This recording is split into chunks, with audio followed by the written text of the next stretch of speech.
Joining me now, former U.S. Attorney and Fox News contributor Andrew McCarthy. Andy, always great to see you.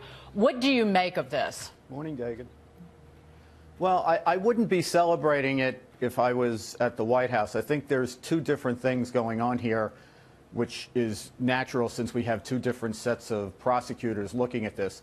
The case in the Manhattan U.S. Attorney's Office, the Southern District of New York case, as far as the president is concerned, that really involves campaign finance violations. Mm-hmm. And what I'd be concerned about is if you read the sentencing memo the Southern District filed, it, number one, looks like a celebration of the campaign finance laws and how important they are to our system. There's a lot of people don't like the campaign finance laws, but they are the law, and the Southern District really champions them in a big way. I think that's important because it's clear that they have implicated the president in the two campaign finance violations that Cohen pled guilty to and will be sentenced on. They have the president basically directing Cohen to commit these offenses. Right. So, you know, these are two felonies that this guy pled guilty to, and they have the president directing it. Now, the standards are different for the candidate than they are to other contributors. So there's some profound legal issues about whether the fact that Cohen is pled guilty to these offenses means the president is implicated in something that, as to him, is a crime, but he's certainly within their crosshairs on that. So that's something to be concerned about. I think on the Mueller end, which is one separate case in connection with Cohen and also the filings that we got yesterday on Manafort, seems to me, Dagan, that they've changed their theory. I mean, we've had a constant moving of the goalposts from the beginning when collusion supposedly meant a conspiracy between the Trump people and the Kremlin in order to hack the election. In other words, to do this cyber espionage plot that affected the Democratic email accounts that were ultimately put out by WikiLeaks. They don't have that. I don't think they've ever had that. Seems to me that they've now moved to a theory that the Trump campaign was penetrated by Russian intelligence and by the Kremlin, and that what they may be trying to do is show that on the Trump end of that, officials of the campaign and maybe ultimately the administration were irresponsible in how they handled those contacts. And we're talking about people like Manafort here. That's all very interesting. It wouldn't be a crime. Right, I was going to say, but it could be obviously very embarrassing. Right, I was going to say, I think Alan Dershowitz said there's a sin and then there's a crime, so show me the crime. He said that last night on Tucker. Right. Yeah, well, there are mortal sins and venal sins, too. But, you know, I think they're trying for a mortal sin here. But what you're laying out to me, I think that the focus on any campaign finance violations, and correct me if I'm wrong, they're usually not criminal, correct? They're usually not treated, campaign finance violations, as criminal charges. But you look at what is in the filing here in the Southern District of New York versus what is in the filing from the Mueller team, and you see the tentacles, how far afield this investigation has gone. It originally, the special counsel's mandate was what? To look into collusion with Russia, to essentially, as you said, hack the election. But now you have something altogether different, basically potentially being a problem for the president. Yeah, I think you're quite right about that. It's also the history of special counsel investigations. You know, they start here, and then 3 or 4 years down the line, they end up someplace that's often remote from where they started.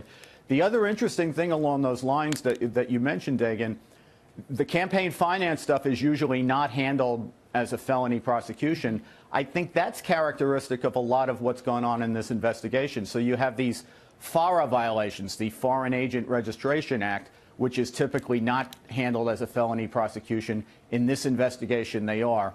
You have basically everybody who tells a lie to an FBI agent has been, it seems, prosecuted for lying to the FBI. That's not typically how these investigations go. But so they obviously Andy, have ratcheted up. No, continue, and then I'll follow up on that. I was going to say they've ratcheted up the formal standards of criminality, or the very technical standards of criminality, in this investigation versus other investigations. And I think what upsets people is the difference in the quality of justice that Hillary Clinton got versus what is happening to the Trump campaign.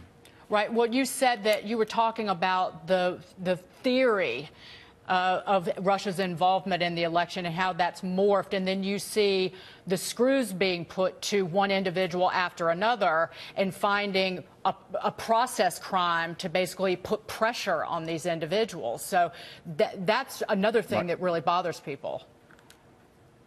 Yeah, and, you know, the process crime here is different, I think, than other independent and counsel investigations of administrations. For example, with respect to the Clinton investigation back when, in the Lewinsky scandal, the thing that the independent counsel was assigned to investigate and got permission to investigate was the obstruction that Clinton was involved in and that Lewinsky was implicated in. Here, what's happened is the investigation itself by special counsel Mueller has created these process crimes after he was assigned to it. So it's not like he was assigned to, you know, go find this process crime and people lied about that. He was assigned to basically see if there's a conspiracy between the Trump campaign and the Kremlin, and the process of that investigation has created these other crimes. Andy, before we move on to something else, what are next steps here? What should we watch for? Of course, the Mueller report, but what else? Well, I think we're looking at a likelihood of more charges down the line. Both the Southern District case, Dagan, and Mueller's investigation, if you read these two documents that we got, they talked about active grand juries. I think they said that Manafort, for example, was in the grand jury as late as November. And the Southern District also talked about pending investigations that are going on in the office that Cohen's information was relevant to. So I think we're going to see more charges. And when do you think the Mueller report comes out? Any idea? No, I don't think he's in as big a hurry as a lot of people seem to think. I do think it's winding down because a lot of these people who would be cooperating witnesses, like Flynn, for example, he's allowing them to be sentenced. And as a prosecutor, you usually want the cooperators to testify in court before you sentence them. And the fact that he's letting Flynn, for example, get sentenced indicates to me he's not planning any big proceeding that he thinks Flynn would be a witness at. Well, I want to move on to this because we've kind of touched on it, but we have the incoming chair of the House Judiciary Committee, Jerry Nadler, vowing to shut down the GOP probes. Listen to what Congressman Nadler had to say. When you become chairman, are you officially going to end this investigation? Yes. Why?